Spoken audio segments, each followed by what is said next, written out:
25 de janeiro de 2017. Brasil e Colômbia se enfrentam no Rio de Janeiro para homenagear vítimas de acidente aéreo com a Chapecoense. Jô revela ansiedade de estrear na Arena Corinthians, mas isso não vai demorar para acontecer.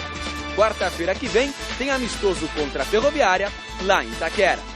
Aniversariante do dia, São Paulo volta aos trabalhos após título da Florida Cup. Atacante Rodrigão aproveita a ausência de Ricardo Oliveira e se destaca em jogo-treino do Santos. Em busca de espaço entre os titulares, Edu Dracena diz que respeitará decisões de Eduardo Batista. E ainda, tudo sobre a decisão da Copa São Paulo de Futebol Júnior. Olá, boa noite, parabéns para a nossa cidade de São Paulo, que hoje faz aniversário. Hoje o programa tá bom demais, hein? Estamos ao vivo aqui com o Gazeta Esportiva.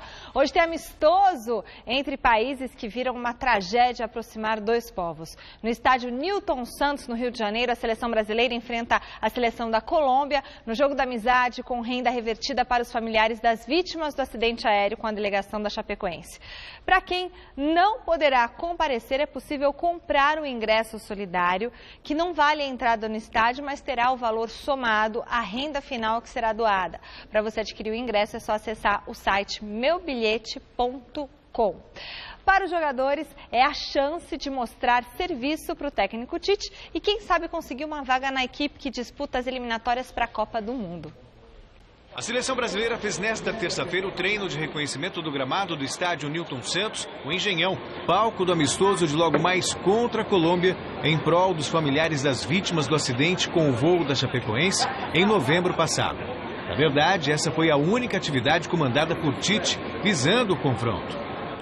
Pelo menos a gente treinou ali agora, né, desse jeito. A gente espera que ele possa, na base da conversa, como eu falei, foi pouco treino, não dá para treinar muita coisa. Como os jogadores estão no início da temporada, a comissão técnica optou por um trabalho mais leve. Em seguida, Tite distribuiu os coletes e definiu a escalação do time titular com Weverton, Fagner, Jeromel, Rodrigo Caio e Fábio Santos.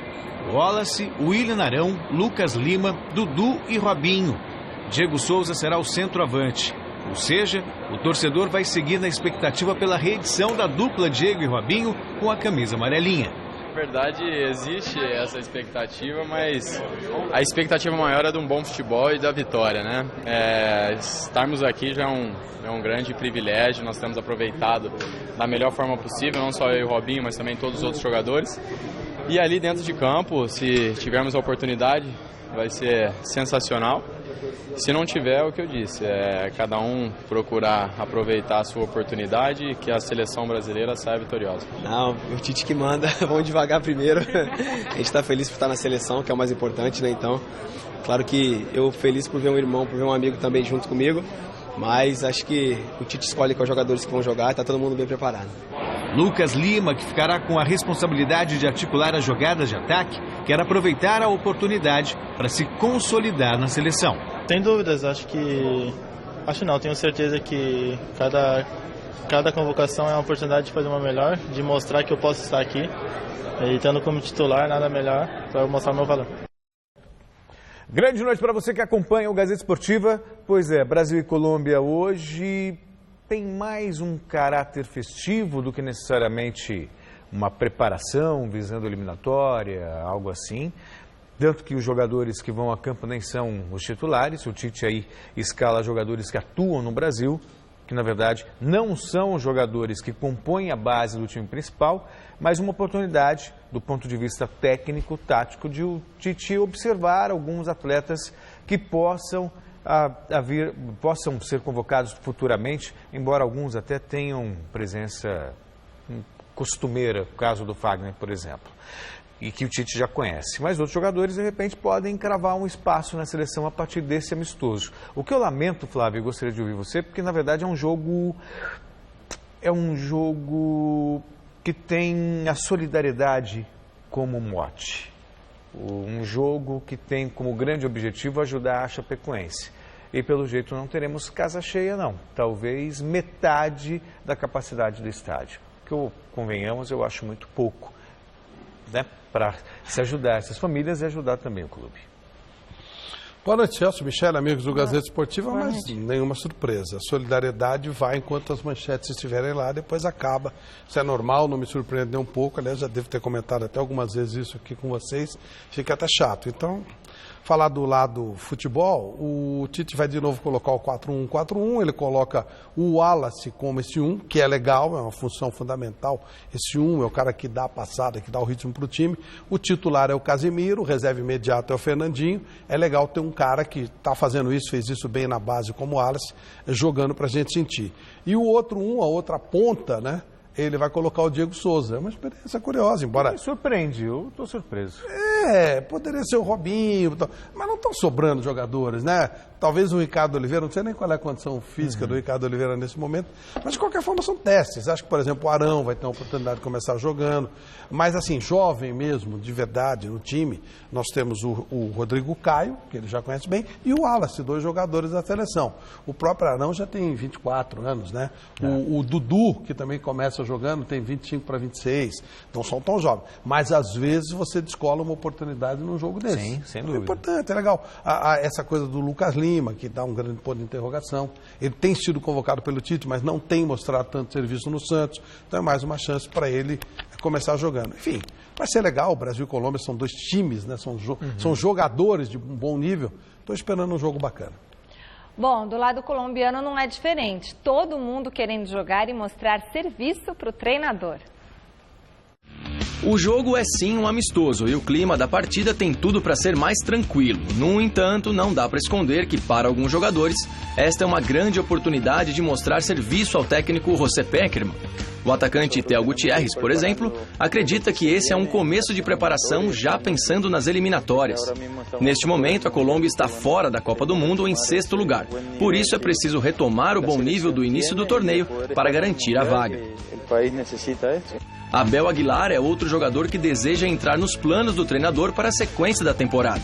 Por conta disso, ele não tem receio em afirmar que quando coloca a camiseta da seleção, o único pensamento é o de vencer.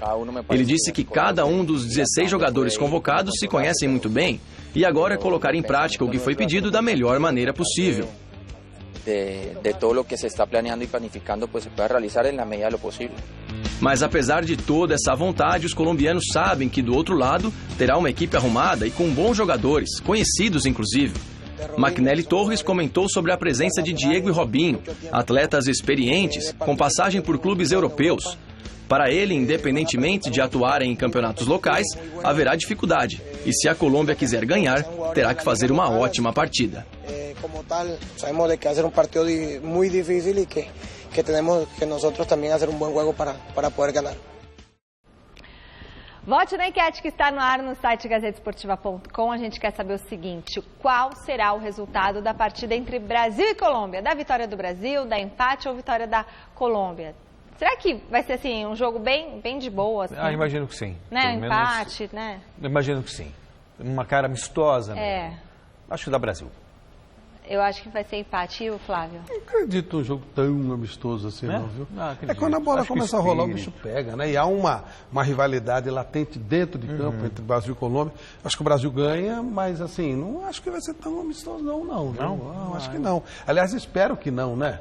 Amistoso nem entre irmãos. Os irmãos jogam e um sai no tapa com o outro. Quando a bola começa a rolar é diferente. Aí é outro mundo, é outra pegada. Tem que jogar bola, brigar. Não estou falando em briga, estou falando em pegar mesmo, sabe? Aquela bola mais dividida, aquela pegada mais forte. É isso. Um empurra o outro se for o caso, uma bola para sim. Não, porrada não. Aí é ridículo. Bom, ontem já teve Brasil e Colômbia em campo. Foi pela primeira fase do Sul-Americano Sub-20. A seleção brasileira entrou em campo já classificada, enquanto a Colômbia precisava da vitória. Veja como foi. Classificada para o hexagonal final de forma antecipada, a seleção brasileira Sub-20 entrou em campo diante da Colômbia com um time misto.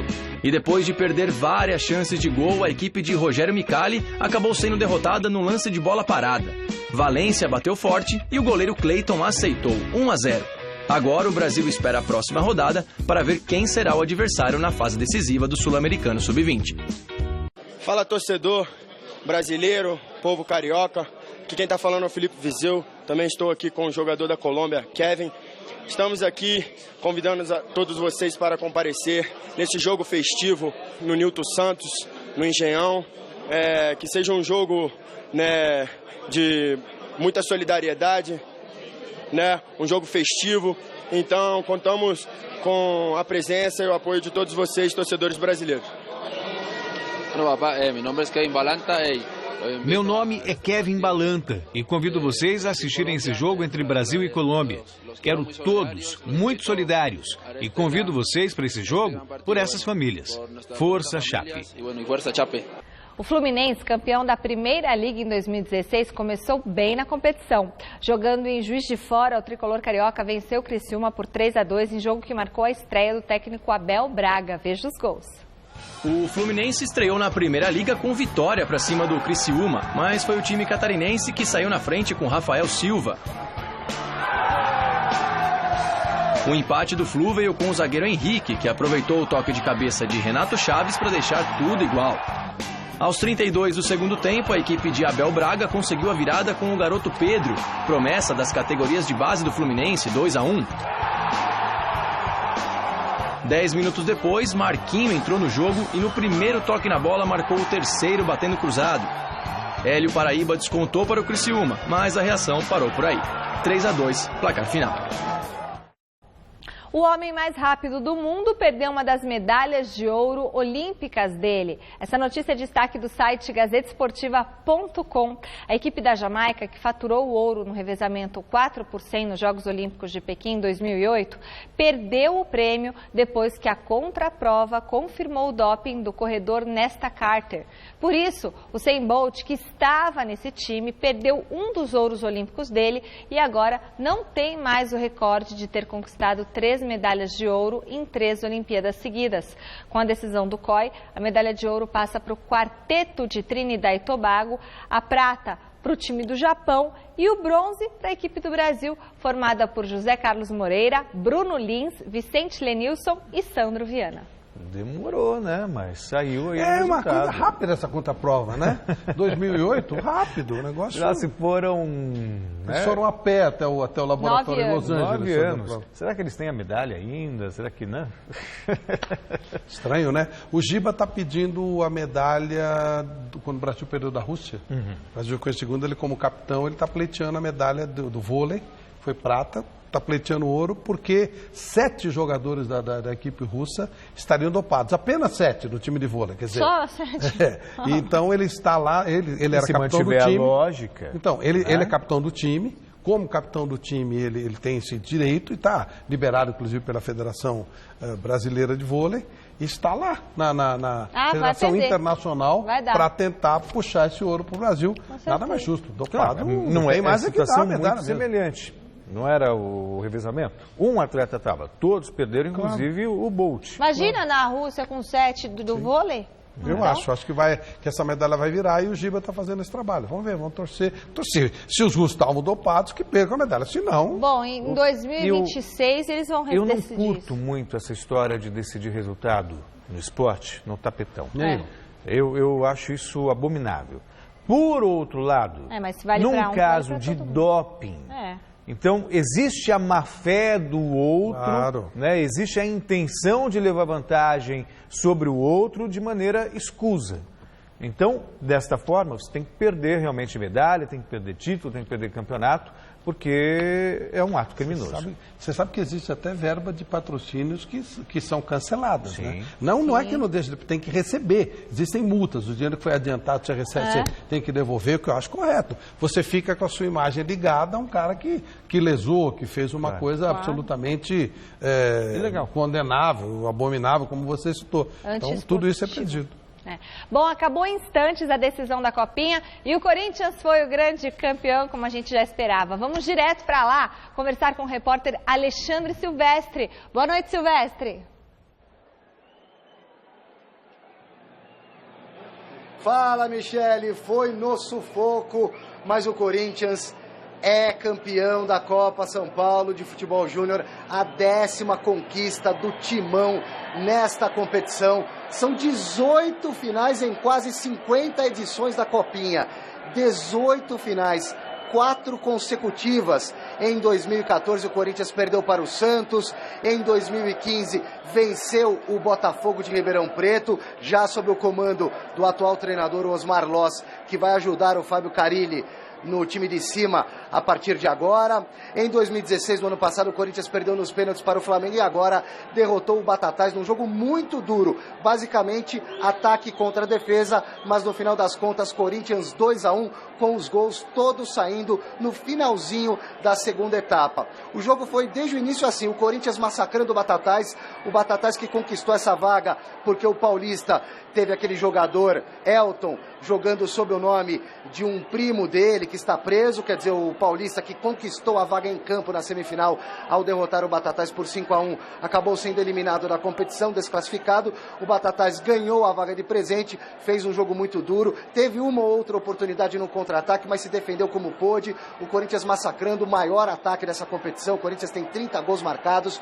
O artilheiro, nesse primeiro tempo, a partir dos 40 minutos do primeiro tempo, começou o bombardeio de fato do Corinthians, com algumas oportunidades, bola até batendo na trave do bom goleiro do Batatais, o Gerson, que é baixinho, gordinho, mas tem carisma, tinha abandonado o futebol, mas esse garoto acabou sendo chamado às pressas depois que o Batatais recebeu o convite da federação nos acréscimos, digamos assim, para participar da Copinha. Teve bola na trave, o Batatais tentando fazer um gol, o Felipe defendendo lá do lado do Corinthians, e no segundo tempo, aí sim o Corinthians, nessa mesma tocada, pressionando, chegando junto, pressionando bastante, atacando, dominando a partida, tomando um ou outro susto no contra-ataque. O Corinthians conseguiu fazer o primeiro gol, mais ou menos na metade do segundo tempo. Aí foi o gol impedido do Fabrício, do Marquinhos, melhor dizendo.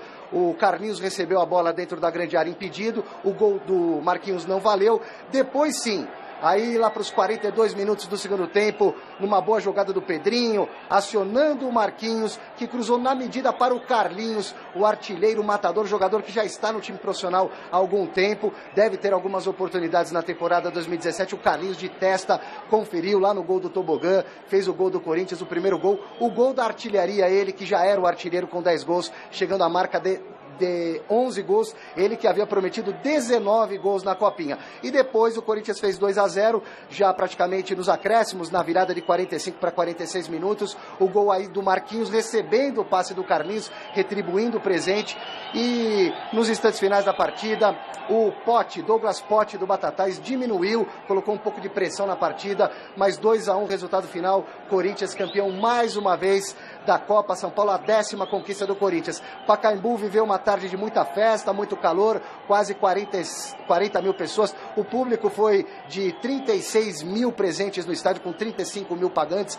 Uma grande festa, a Fiel se reencontrando com o próprio da municipalidade, estádio Paulo Machado de Carvalho, agora que o Corinthians tem a casa própria, jogando na Arena Corinthians em Itaquera, mas é sempre bom rever essa torcida apaixonada que já fez tanta festa, já sofreu muito e já comemorou também títulos como, por exemplo, a Libertadores inédita em 2012, aqui no estádio do Pacaembu. Eu vou tentar correr para o vestiário para ver se eu consigo obter alguma declaração, algum depoimento de jogadores do Corinthians, talvez até do Batatais, e eu volto a te chamar, Michele.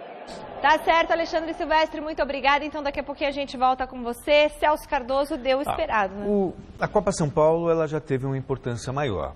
Isso não se discute. Depois que incharam a competição, mais de 100 clubes participando, 120, é isso? Ela perdeu um pouquinho o sentido. Ainda assim, claro, é sempre bom legal, vencer. Né? O Corinthians chega a 18 finais, 10º título, o que mostra que o trabalho da base do Corinthians, ele é bem feito. Agora, o que eu não compreendo muito é como um trabalho de base que é bem feito não rende frutos no time principal. Que tá tudo, né? Que esse é o grande objetivo. Então, os jogadores, por exemplo, como Marquinhos, que era claramente jogador de seleção brasileira, não foi utilizado pelo Corinthians, foi brilhar na Europa, nem jogou no time principal, foi para Roma, foi para Itália e depois foi parar no Paris Saint-Germain. Quer dizer, sabe, pouco se aproveita. O Michael, que fez parte do time campeão, pouco é utilizado no time do Corinthians. Então, talvez seja um momento, e com o Carilli talvez isso possa ocorrer. Eu não digo que deva colocar a molecada na fogueira, não é isso. Mas dar a oportunidade para ir ganhando, exatamente, para ir ganhando confiança e se tornar jogadores importantes lá na frente, para não perder alguns talentos. Esse Carlinhos, por exemplo, Ele é um fazedor de gols. Tem que ser aproveitado de alguma maneira, né? Aos poucos, mas tem. O garoto também que saiu hoje no intervalo, é uma promessa, o Oia, também. Oia, né? 16 anos. Pois é. Então, Celso, assim, a Copa São Paulo era a última bolacha do pacote. Hoje não é mais. Não. Hoje existem competições bem mais importantes. Os campeonatos sub-20, sub-17, sub-15. São vários torneios que acontecem nesse estilo da Copa São Paulo. Tem a Copa BH, tem um monte de competições. Ela é mais uma. Mas é evidente que ela é uma competição que, por ser nas férias, ela tem uma visualização maior e tal. Mas isso não quer dizer nada. O Careca, por exemplo, foi muito mal na Copa São Paulo. O Arisson era o grande jogador de São Paulo na Copa São Paulo e quem prevaleceu foi o Kaká. E o Kaká era a reserva dele. O Vidotti era o bambambam na Copa São Paulo e o Casagrande é que virou. Então, não quer dizer grande coisa, não quer dizer nada. Não é que esses meninos que você destacou podem ou não virar. Não é esse é apenas mais uma competição. É melhor ganhar do que perder. E o problema da base é muito mais grave, porque não é apenas colocar o garoto, é o que está por trás disso. Muitas vezes você contrata jogadores do mesmo nível de um garoto, inibe a chegada do garoto, porque tem que comprar e vender jogadores para fazer esquema, para roubar, aquela coisa que a gente sabe que existe muito no futebol. E às vezes o garoto entra, mesmo sem ter condição, porque ele é de algum empresário que tem esquema com a direção. Então é uma grande picaretagem, esse negócio de base é terrível. E eu não estou falando dos profissionais. Muitos interesses. Claro, o profissional em si não, o cara que trabalha, o Osmar Loz é um ótimo treinador. O do São Paulo, o Jardine, é um ótimo treinador. Tem gente muito forte.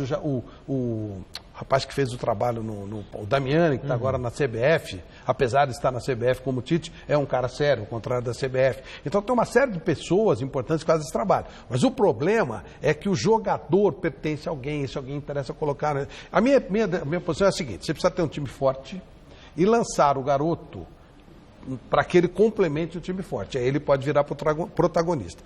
Para você contratar, ele tem que ser necessariamente melhor que o menino da base. Senão, não.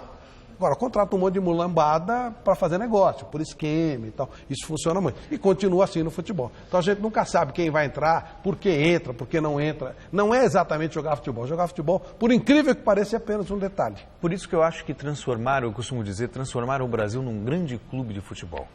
Porque o que acontece na política é exatamente a mesma coisa que acontece nos clubes.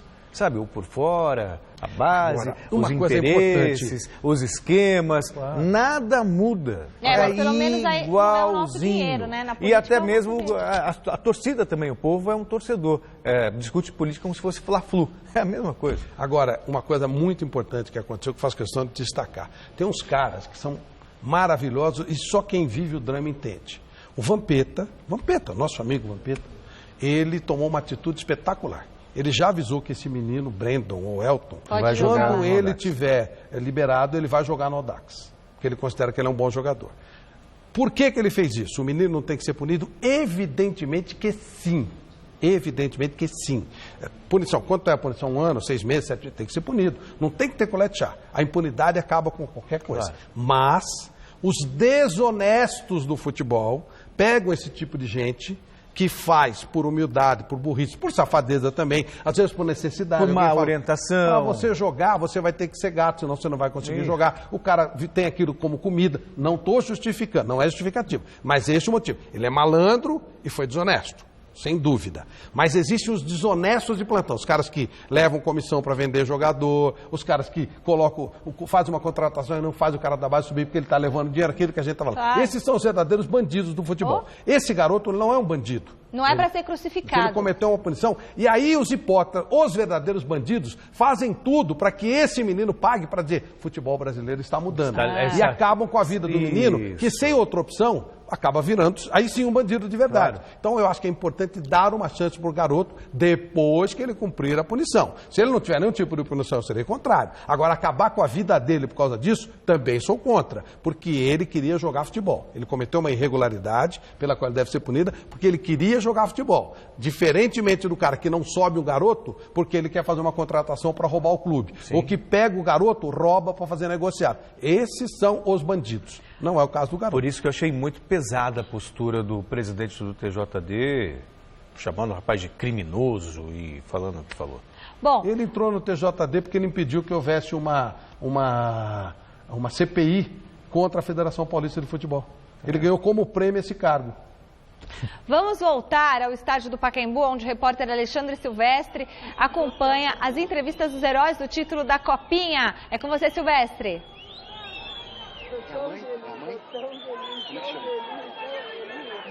A emoção do goleiro Gerson do Batatais chorando nos braços da mãe. A mãe chama Fátima, né? Dona Fátima. Não. Foi na TV. E a Manuzinha. Ô Gerson, deixa eu interromper esse momento de carinho entre vocês aí, familiares. Me conta essa história, cara, que você tinha abandonado o futebol, estava trabalhando com a sua mãe. Pode virar de frente para a câmera, dona Fátima, por gentileza. De repente, pinta o convite, o Batatais entra na Copinha, já nos acréscimos, né? Praticamente, você muda de ideia e é destaque desse time. Cara, é felicidade demais. Demais. Minha irmã é muito boa comigo. A melhor coisa que podia existir na minha vida foi aquela Anja. Sem ela, nada disso tinha acontecido. Ela que sempre me deu força pra jogar, ela sempre que fez todas as coisas por mim. Aquela menina lá e essa aqui, eu não tenho o que falar. Sua irmã morreu, quando que foi? Foi em 2015, em agosto. Foi um dos motivos de eu ter parado de jogar a bola. E agora está sendo um dos motivos de eu estar sendo o melhor da Copa São Paulo. E mesmo ganhando vice-campeonato, eu me considero um campeão. Eu me considero um campeão, cara. Você é o campeão. É o campeão da mamãe, é o campeão da história, mais uma história dramática da vida, né, cara? E valeu muito a pena, então, você ter voltado. Cara, demais. O que você está imaginando daqui pra frente? Sei lá. Nem sei o que passa na cabeça da gente. É muita alegria. Expresse o seu sentimento, dona Fátima. Depois de tanta tristeza, é o dia mais feliz da minha vida. Tá resumida a história do Gerson, goleiro do Batatais. Seja feliz, um abraço para a família também. Muito obrigado. Obrigado. Vou agradecer a torcida do clube. É com você, Michele. Gente, muito legal. Essa visualização, Nossa. embora não seja o torneio mais importante, é que não teria. Como é que você vai colocar? Por exemplo, no Sub-20, você não tem esse espaço de cobertura, então você coloca porque está na fase de pré-temporada, então vira um destaque importante e o menino desse aparece. O Marcos já falou que vai dar uma certa cobertura para ele, tem uma história complicada, a irmã morreu, tem uma certa ele situação. falou, ele parou de jogar futebol porque a irmã morreu e agora está voltando, né? Agora vejam, o que será o futuro desse menino? Provavelmente ele não sabe. Sabe por quê? Ele não sabe. Sabe como é que o Batatais entrou? O Batatais entrou por desistência de um time, Cravinhos. Sabe quem cuida do Batatais? Não é o Batatais. É terceirizado, porque a maioria dos clubes do interior está quebrado, então eles terceirizam. É uma empresa chamada WR, salvo engano. WR é de um vereador de Jundiaí que está preso numa das operações da Lava Jato. O que você vai esperar? Então eles nem... O que você vai esperar? O que vai acontecer com esses meninos? Será que eles vão ter alguma coisa? Será que eles vão poder... Será que eles estão presos com essa empresa? Eu não sei. Também não sei se o cara está condenado. Mas é um vereador, Walter Gomes, eu acho que tal. A verdade, qual é a situação? Ele é o dono dessa empresa e ele está preso por uma investigação da Lava Jato. Estou dizendo que ele está condenado, não. Mas teoricamente eu não gostaria que meu filho fosse vinculado a uma empresa com esse tipo de pessoa, no mínimo suspeita. E o que esse menino vai fazer? Ele não tem o contrato dele. Isso aí, de repente, ele está ligado com esses caras. Vocês acham que vai ser uma negociação normal se ele tiver realmente ligado a essa empresa? Esse é o problema. E aí vão querer que o menino que fez um gato seja o vilão de tudo. Não é. Ele sim, ele cometeu um equívoco pesado. Jundiaí está louca da vida e com razão.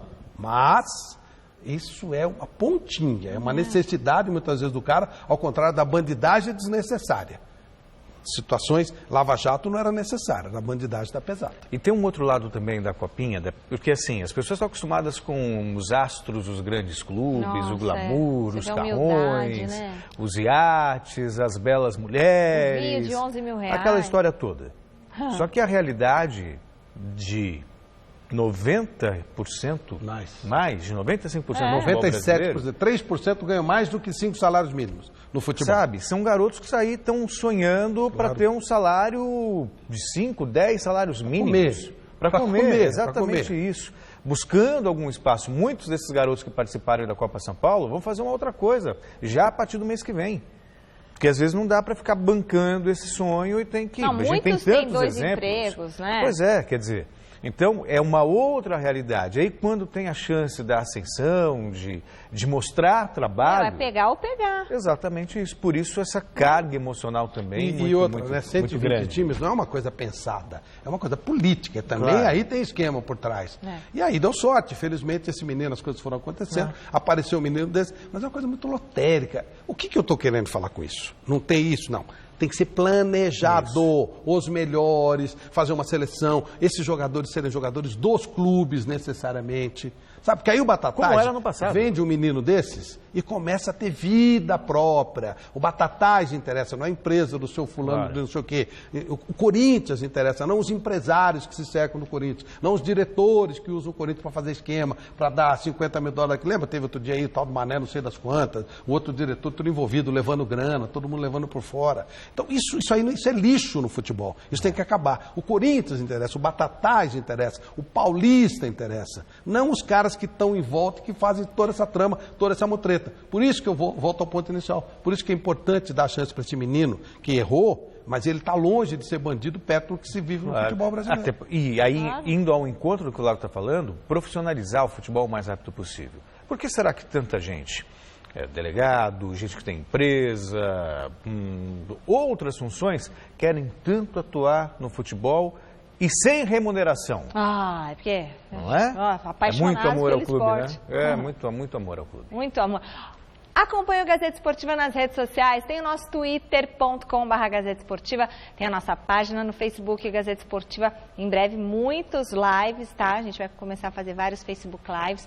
Você pode rever os programas no site da TV Gazeta ou no nosso canal no YouTube ou no site gazetesportiva.com, tá certo? E tem o site da TV, tvgazeta.com.br e o Instagram Gazeta Esportiva sempre bombando. O Santos segue se preparando para o primeiro amistoso da temporada contra a Kenitra do Marrocos, sábado no Pacaembu. Ontem a equipe do técnico Dorival Júnior goleou o Nacional da capital em jogo treino, que teve como destaque o atacante Rodrigão. Veja na reportagem de Fernando Gavini. Rodrigão esteve perto de sair do Santos, mas Dorival Júnior brecou qualquer possibilidade de negociá-lo. Soube de todos os clubes que me queriam, mas o Dorival conta comigo. Para mim, que cheguei aqui no meio do ano passado, então agora eu estou pegando o começo, na pré-temporada, estou tranquilo sobre essa parte. Com a ausência de Ricardo Oliveira, que ainda não se reapresentou por estar com cachumba, Rodrigão foi titular no jogo treino contra o Nacional da capital. E deu conta do recado. Centroavante, né? Tem que ter sempre confiança na bola. Então, confiei ali que o zagueiro ia falhar. Então, fui feliz de ver o goleiro e fiz o gol. O que Rodrigão mais quer é se firmar de vez no Santos. Ano passado, chegou do Campinense da Paraíba no meio da temporada. Fez gols, mostrou serviço, mas depois caiu de produção. Fato que ele espera que não se repita por estar começando 2017 junto com todo o grupo. Eu não tive pré-temporada junto com todo mundo. Então, eu cheguei aqui no meio do ano, já estava todo mundo no ritmo. Fui estrear na 10ª rodada. Então, naturalmente, a gente chega, mostra o nosso trabalho, que eu vim de um clube para o outro. Então, depois dá uma caída, mas graças a Deus, eu não estou aí na pré-temporada, juntos com todo mundo. Então, agora vai ser outro ano, vai ser tudo diferente. E se depender do que mostrou em campo no primeiro jogo treino, Rodrigão está no caminho certo. Manter a mesma pegada, o mesmo foco, né? Então, fiz um gol, botei bola na trave. E é trabalhar dia a dia, né?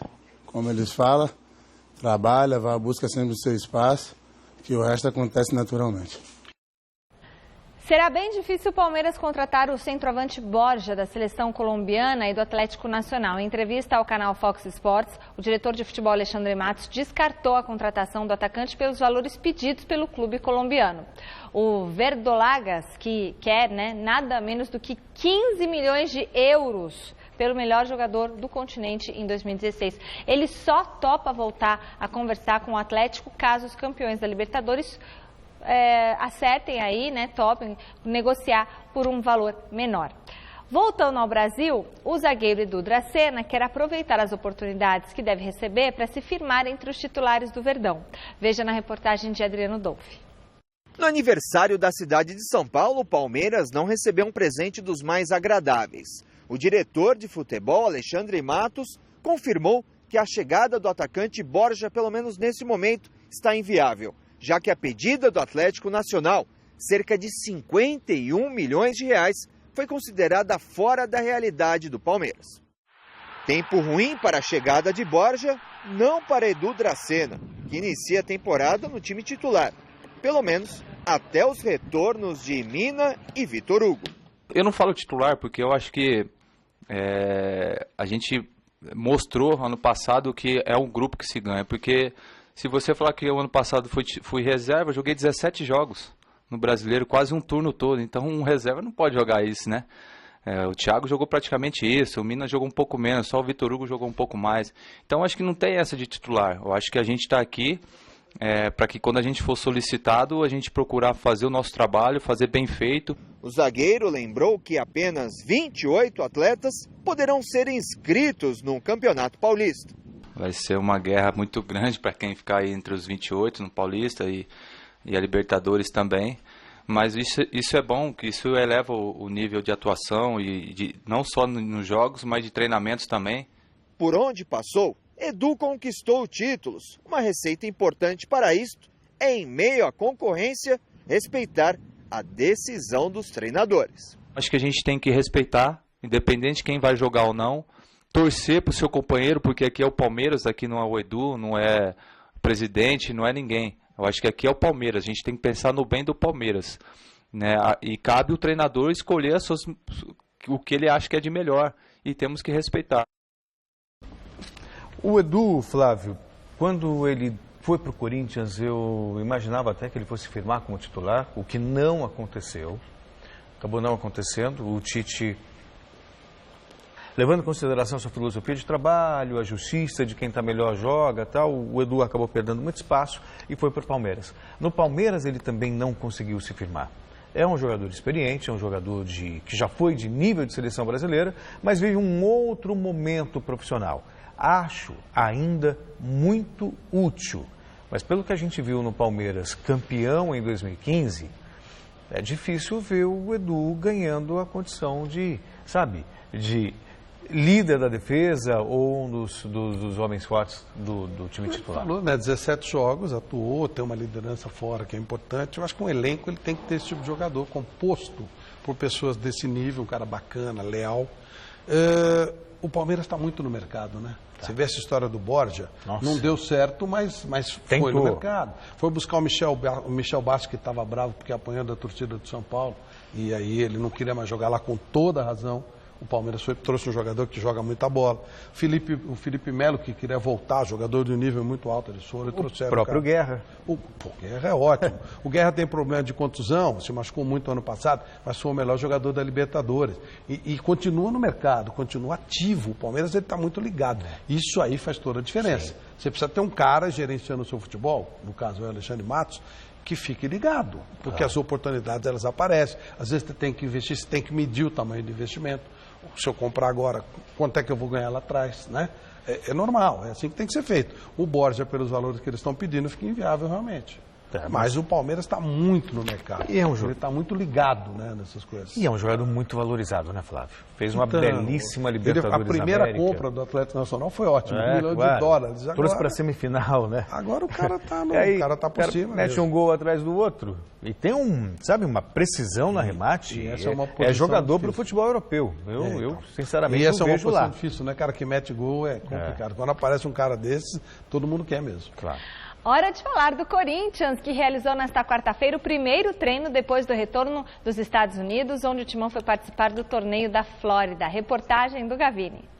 Nascido e criado nas categorias de base do Corinthians, Jô não esconde a ansiedade de voltar a jogar diante da Fiel. Faz tanto tempo que o atacante sequer lembra quando foi seu último gol. Pô, agora me pegou. Eu tenho que ir buscar no YouTube. O Gazeta Esportiva refresca a memória de Jô. A última vez que o atacante balançou a rede pelo Corinthians foi no dia 28 de agosto de 2005. Depois do cruzamento de Eduardo Ratinho, ele abriu o placar do jogo, que acabou empatado em 3-3. Mas de todos os 18 gols que fez com a camisa alvinegra, o inesquecível é justamente o primeiro, que o transformou aos 16 anos no mais jovem a balançar a rede pelo Corinthians. Aquele ali realmente vai ser o mais bonito, apesar de ter sido simples, mas vai ser o mais bonito, vai ser o inesquecível. Mas a ansiedade é muito grande. Acho que a minha maior ansiedade hoje é pisar na arena com a camiseta do Corinthians, cara. O sonho de pisar na Arena Corinthians com a Fiel a seu lado, Jô vai poder realizar na próxima quarta-feira, quando o Timão faz contra a Ferroviária o último amistoso antes do começo do Campeonato Paulista. Mas o desejo de voltar a marcar logo com a camisa do clube não tem a ver só com o fato de ser corintiano desde criancinha. É muito mais do que isso. Jô quer agradecer ao Corinthians, que reabriu as portas do futebol para ele. E eu vim para cá para valorizar o Corinthians. O Corinthians abriu as portas para mim, né, no momento onde acho que eu nunca tinha passado por esse momento na minha carreira de ficar 4 meses sem clube. Sempre saí de um clube e fui para o outro, sempre contratado, sempre chegando bem no clube. Né? Então eu valorizo muito hoje o Corinthians. Jô quer provar que pode ser muito importante para o Corinthians em 2017. Se sua contratação foi vista com desconfiança por alguns, ele garante que vai mostrar mais futebol do que em 2014, quando foi convocado por Filipão para defender a seleção brasileira na Copa do Mundo. Hoje eu dou muito valor a Deus, primeiramente, e a minha família. Então, obviamente, que você consegue, dentro de campo, desenvolver melhor. Então, é muita determinação, muita vontade, muito querer, né, objetivos novos na minha carreira. Então, a torcida pode esperar um jogo bem renovado. Que assim seja, né? Anos, né? Então, tem muita coisa para dar, sim. Jogador forte, né, rápido, canhoto. Dá para jogar, tem muita coisa pela frente, sim. A gente torce muito por ele. Eu acho que dá. 10 anos mais novo que o Drogba, que o Corinthians está querendo trazer. Mas os dois podem jogar também. Sim, também acho. Se o Corinthians conseguir, o Jô ele é um cara rodado, né? Em todos os sentidos. Ele ganhou bastante, ganhou no Atlético, jogou, foi pro exterior, se deu bem, se deu mal, já fez besteira fora do campo, faz um monte de coisa legal agora. Ou seja, faz parte. Tem uma experiência rica no futebol europeu. É um menino em todos os sentidos. Sim. Não, e assim, de vida mesmo. Eu acho que é um cara que tem tudo para dar certo. Essa coisa que ele falou, né, de gratidão, tem muito essa coisa mesmo de você. Não é, eu morro de amor. Não é isso, não. Estava com dificuldade de se recolocar no mercado e o Corinthians o recolocou em grande estilo. O Corinthians é uma camisa especial, importante. Agora, eu fico muito admirado com a criatividade dos nossos cartolas. Né? Uhum. Você viu que vai começar o Campeonato Paulista dia 5 de fevereiro. Nós teremos domingo Palmeiras de Ponte Preta. Um jogo assim, absolutamente inédito. E na quarta-feira, Corinthians e Ferroviária. Quer dizer, realmente é uma criatividade impressionante, né? E aí começa Palmeiras de Ponte Preta, Corinthians e Ferroviária. Quer dizer, o Santos, sim, meteu logo um time marroquino que é para não ter antecedente. A chance de trazer alguma coisa diferente. Muda, né? Faz alguma coisa, né? É melhor você jogar com o time da terceira divisão, né? Mas não vai fazer alguma coisa. Os caras trazem exatamente os adversários que vão começar o campeonato agora, é impressionante. Corinthians, eu acho que o Corinthians vai ser um time surpreendente. Ele não tem pegada para brigar com o Palmeiras, não tem pegada para brigar com o Santos. Mas tem pegada para ser digna. Para ser digno, eu acho que sim também. O Felipe Bastos, essas contratações pontuais, o próprio Jô, esses caras. Se o Jadson vier, vai subir muito a qualidade. E se vier o Drogba, mais ainda. Aí você passa a ficar realmente mais competitivo, pensar um pouco maior. Né? E tem uma outra coisa também. Acho que o Carille é um técnico, sabe, que pensa bem o time, o esquema é semelhante ao que o Tite. Agora. Pois é, o que o Tite arma na seleção. Não, trabalhou com o Tite há tanto tempo, aprendeu tanto. O problema é respaldo. Se ele tiver respaldo, você precisa em qualquer profissão... Gente que não queira jogar para a torcida. Você precisa em qualquer profissão de um respaldo da sua direção. Se você tivesse respaldo, ok. Eu não sei se ele terá crédito para ter tempo de perder, que é uma coisa natural no começo de trabalho. Muito bem. Só quero, agora a gente vai falar do Boletim de São Paulo. Antes, só quero dizer que lá no site gazetesportiva.com tem uma galeria de fotos do aniversário do Tostão. Sabe o Tostão? Hoje ele comemora 70 anos. Tem uma galeria de fotos. 7-0, Tostãozinho, 70 anos. Então, ídolo do Brasil, Tostão comemora aniversário de 70 anos e aí tem uma série de fotos da carreira dele. Vale a pena visitar. Para variar, uma declaração genial do Tostão. Perguntaram se o Neymar jogaria na seleção de 70 e ele, mas tranquilamente. Pelo menos 2 caras daquele time eram piores que o Neymar. Eu, Tostão e o Jairzinho. O Tostão não era pior não, mas o Jairzinho era. Com certeza o Neymar jogaria, não sei, o Tostão jogou muita bola. Não sei se chegou no nível do Neymar, mas ele jogou bola pra caramba. E o Jairzinho era bem inferior ao Neymar, não dá nem pra... Ou seja, claro que o Neymar jogaria, né? Mas acho que o Tostão jogaria em 82, jogaria em 2002, jogaria hoje. Ele foi um jogador genial, um cara com inteligência rara. Sem dúvida. Quem também voltou aos treinos hoje, depois da pré-temporada nos Estados Unidos, foi o São Paulo. O repórter Vinícius Rodrigues esteve no CT da Barra Funda acompanhando a quarta-feira do Tricolor. Confira.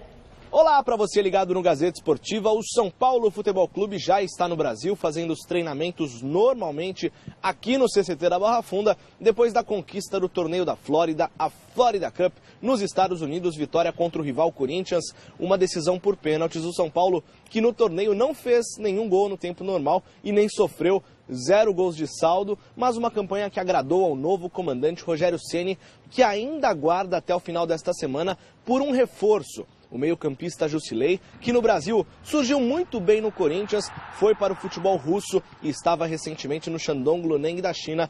Ele deve ser anunciado no São Paulo até o final da semana. Apenas alguns entraves burocráticos impedem o anúncio oficial. Enquanto isso, o time vai se acostumando aos métodos e estilo do novo professor Rogério Ceni. Até a gente comentou com ele ali, os trabalhos no dia a dia estão sendo espetacular, um trabalho diferente, a comissão também trabalha junto, então isso é algo a mais para que o jogador possa estar aqui dentro, sempre tentando desempenhar um bom futebol para que a gente possa fazer no jogo ficar fácil. O que te surpreende no trabalho do Rogério como técnico, Bruno? Os trabalhos que ele vem fazendo com todos, os jogos curtos que ele vem fazendo, tudo trabalhando como ataque, como a defesa, então está sendo muito gostoso e o trabalho vem, no dia a dia, vem dando mais prazer para que a gente possa chegar no dia do jogo e desempenhar bem um bom futebol. Agora vamos falar de Shailon, meio-campista, 19 anos, bom de bola, muito elogiado pela comissão técnica do São Paulo, e o Tricolor adquiriu 50% do passe do Shailon, 35% ficam com o próprio atleta e 15% com a Chapecoense, antiga equipe do meio-campista. Uma negociação tanto quanto complexa, que envolve ainda a ida do lateral esquerdo Reinaldo, que está já integrado ao Verdão do Oeste, e o Shailon tem contrato com o Tricolor, portanto, até o fim de 2021. Com as informações do São Paulo aqui da Barra Funda, Vinícius Rodrigues para o Gazeta Esportiva. O Shailon, quando jogou, mostrou personalidade, principalmente personalidade. O Rogério, o grande problema do Rogério é um material humano fraco, que ele está ajeitando, mas para mim, Celso, queria até ouvir a sua opinião, o grande treinador, ele tem que tirar o máximo do que ele tem. Sim. Mas ele não pode fazer milagre, o máximo é o máximo, tem um limite. Vídeo Guardiola no Manchester City. Sim. Ele vai precisar fazer de uma readaptação para as ideias dele. E às vezes você consegue tirar o máximo de algum tipo de jogador e outros não conseguem se adaptar à sua filosofia. Isso não quer dizer que o técnico seja incompetente ou que o jogador tenha menos inteligência. E talvez são filosofias, né? E talvez precise mais tempo, né, para que o jogador assimile essa proposta. Essa é a questão. O triste do futebol brasileiro é que esse tempo não é dado. Tem treinadores que... O Rogério, acho que ele vai ter isso aí lá no São Paulo, até porque ele é mais importante que o presidente. O cara, para mandar o Rogério Ceni embora, vai ter que ter muito peito, porque ele foi chamado para tentar salvar a reeleição do Leco, né? E ele é o grande escudo do Leco. E se o time for bem, até a eleição do Leco fica viável. Então, para o Rogério ser mandado embora, ele teria que fazer muita bobagem. Não parece que vai fazer. Parece que ele vai fazer um trabalho legal. Está muito bem assessorado, né? Sim, está muito bem assessorado, tem um esquema definido, há uma proposta interessante de jogo que acaba, sabe, prevalecendo o ataque, prevalecendo a ofensividade. Isso eu acho... Eu estava curioso em ver o time do São Paulo jogar. Achei fantástico o começo do jogo contra o River Plate, quando o time criou inúmeras oportunidades. Contra o segundo tempo nem foi tanto, mas tem início. Trocou, né? Então mostra que mostrou que o elenco é fraco. O elenco é fraco. E o time também. O Rogério, como treinador, pode levar o time até a cara do gol. Ele não pode fazer o gol. Claro. E aí é que você vê que o jogador ruim pra caramba e tal, aquela coisa que precisa melhorar, né? Precisa dar uma ajeitada. Contra o Corinthians o rendimento não foi, dos dois times não foi bom. Foi um jogo muito truncado, aquela coisa toda, mas aí tem o clássico, tem a rivalidade, então enfim. Mas, embora não valha praticamente nada o título, dá um título, dá uma tranquilidade. Melhor ganhar. É melhor ganhar. Sempre Nos é melhor ganhar. pênaltis, não sofreu gol. Sempre é melhor ganhar. Sempre. Ajuda mais, né? Então foi um bom começo. Foi legal, foi bom. E o Rogério, como você falou, bem respaldado, trouxe 2 caras extremamente rodados, experientes, com visão de mundo, né, do futebol. Legal. E algo que está faltando no futebol brasileiro, né? A maioria dos times que a gente vê desorganizado, não consegue acertar uma sequência de 2 passes, não tem noção de futebol coletivo, é o cara que baixa a cabeça e tenta driblar todo mundo, sabe? Prende a bola. Então é um São Paulo mais europeu que a gente deve ver. Não só pela influência dos assessores do Rogério, mas pelo que o Rogério entende que é o melhor futebol a ser jogado. Ele foi lá, estudou, conversou com gente que sabe. Tomara boa sorte para o Rogério. Merece. Só mais uma coisa, lá no site gazetesportiva.com, vou dar o resultado final da enquete, 51% deu o que a partida entre Brasil e Colômbia, 51% vai dar Brasil. Quase, não é empate técnico, é Brasil, 51% no Brasil, porque aí tem 30%, tem empate e tal. Os 10 clubes mais ricos do mundo, tá lá no site gazetesportiva.com, tá bom? O primeiro lugar é o Manchester United, avaliado em 2 bilhões e 300 milhões de reais.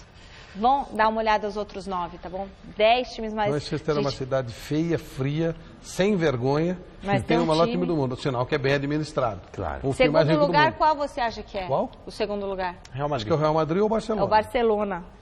2 bilhões e 100 e o Real Madrid 2 bilhões e 132. E o outro é 133. É praticamente empatado. Gente, acabou. Parabéns para a cidade de São Paulo. Parabéns para você que está assistindo a gente. A gente volta amanhã no Gazeta Esportiva. Parabéns São Paulo Futebol Clube, para o campeão da Copinha Corinthians. Amanhã, 6 da tarde, estamos aqui. Beijo. Tchau.